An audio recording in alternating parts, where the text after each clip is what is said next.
let's start a separate video here. What can IR do if they really want to separate away from DR? All right, I explained to you that IR cannot separate away from DR because their salaries are subsidized by diagnostic radiologists.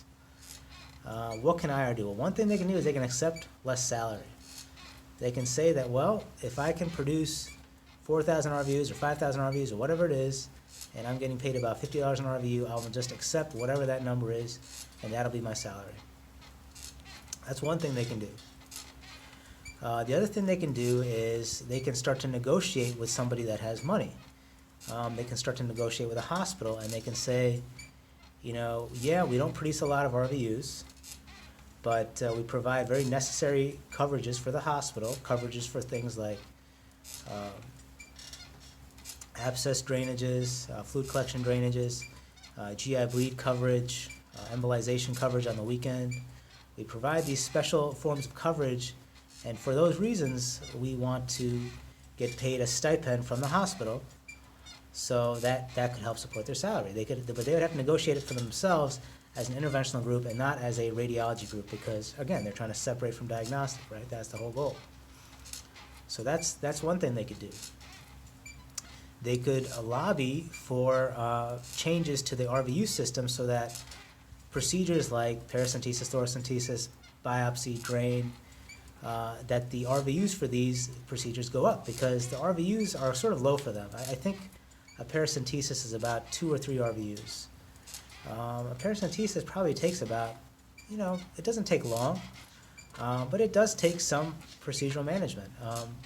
They could bump up the RVU to more accurately represent what the true work of that procedure is. You know, CT-guided lung biopsy, I believe when I calculated the RVUs out, it was something like 5 or 6 RVUs. There's a lot of risk involved in a CT-guided lung biopsy.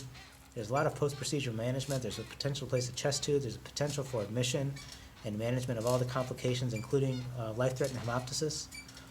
So there's a lot of things that are not really represented in the work RVU value of a CT-guided lung nodule biopsy.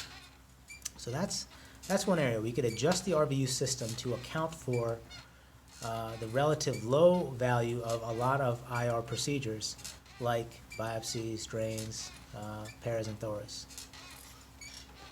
The other thing we could do, and the thing that a lot of interventionalists have done, is that real interventional radiologists that have truly separated from diagnostic radiology, they have started to practice solely in outpatient vascular labs.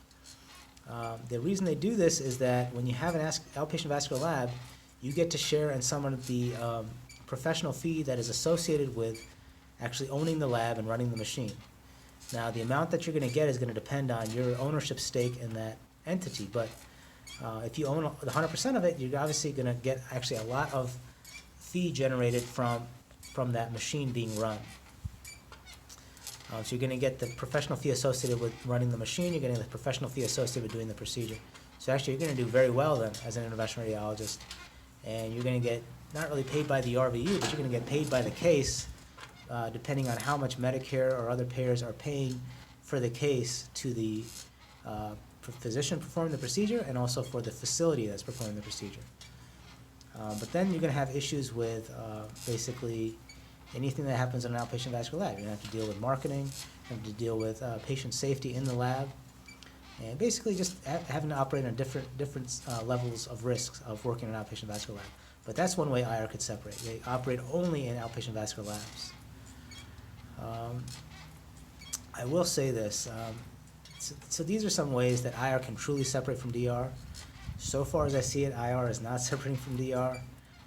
That's why we have these kind of a little bit scrambled contracts where we do IR, we do DR. Some people are okay with it, some people are not. People are looking for a change. Again, the reason that no change has occurred, again, it always comes down to the one thing only. It's about the money. And I hope that what I said tried to explain some of that to you guys. So what do we do going forward? I don't know. I think people have to decide how they want to practice radiology, including interventional radiology.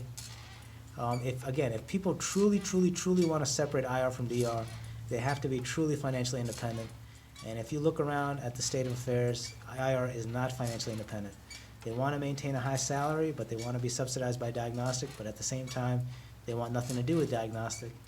You just can't do it that way. You can't have your cake and and eat it. You can't have it both ways. You got to pick and choose. I think that IR, stepping away from DR, negotiating with the hospital directly, I think that potentially got a future. I know for a fact that outpatient vascular labs definitely has a future because people are living that future right now.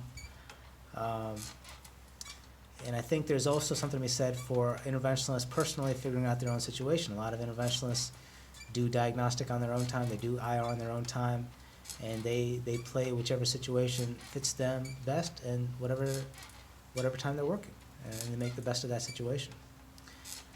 So I think for trainees, they have to get, still, to me, I think if you're in radiology, including interventional radiology, if you're diehard IR, you still have to make sure, it's up to you to make sure you get excellent diagnostic training so that you could support yourself using diagnostic radiology if needed.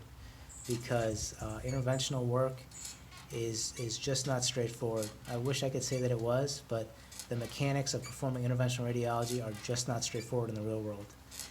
It's a little bit different world in the academics that you're exposed to during the training, and there's a totally different world out there once you're out of academics. So, got more to say, but I think I'll leave it there. Sarag R&B.